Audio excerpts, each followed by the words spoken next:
Noong June 25, 1950, ginulat ng North Korea ang South Korea sa biglaang pag-atake nila sa border nito.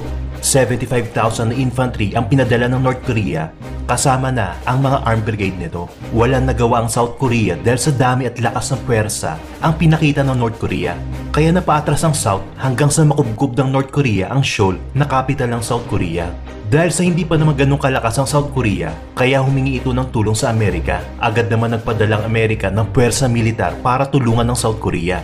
Kaso tinutulungan ng Soviet at China ang North Korea, kaya wala din nagawa ang Amerika. Kaya pansamantalang umatras muna ang Amerika. Humingi na sila ng tulong sa United Nations para hikayatin ang mga kaalyadong bansa magpadala ng puwersa militar.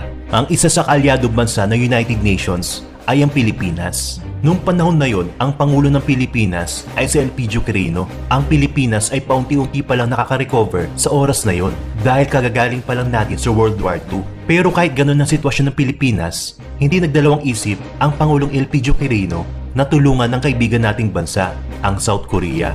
Ang Pilipinas ang kauna-unahang bansa sa Asia na nag-respond sa United Nations. Kaya ipinasa agad sa Congress noong September 1950 ang Republic Act 573 o kilala sa tawag na Philippine Military to the United Nations Act. Kaya agad nagpadala si Pangulong Quirino ng 5 battalion combat teams.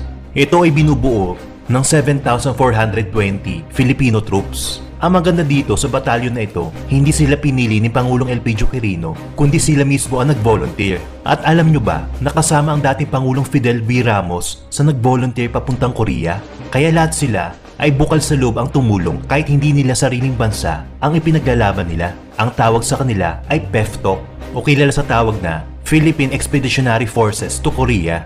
Noong September 16, naglayag na ng 4 na araw ang 10th Battalion Combat Team. Ang 10th Battalion Combat Team ay bihasang-bihasa sa paggamit ng mga tangke. Sila ay binubuo ng 1,400 officers and men. Noong September 19, 1950, ang 10th Battalion Combat Team ang unang dumating sa daungan ng Pusan, Korea na pinamunuan ng commander na si Colonel Mariano Azurin. Pagdating nila sa Pusan, naramdaman agad nila ang sobrang lamig na panahon. Habang naglalakad sila, nakita nila mga gusali na wasak-wasak na.